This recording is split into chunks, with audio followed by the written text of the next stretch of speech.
Hello guys, gumawa pala tayo ng chicken tortilla soup. Ito, sinisimmer ko na siya. Malapit na to siyang maluto. Tapos meron tayo ditong tortilla chip. Ito yung tortilla na pinirito natin tapos kinat ko into strip. Tapos meron tayong cilantro.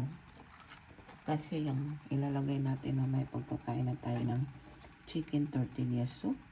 Tapos ito pala yung ginamit ko, black beans, diced tomato, saka cumin. At gumamit tayo ng chicken nor powder.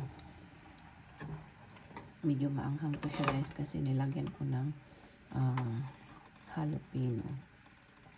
Kinat ko yung isa, tapos yung isa hindi ko kinat. Meron to siyang corn saka black beans pala guys. Tapos yung chicken na shredded.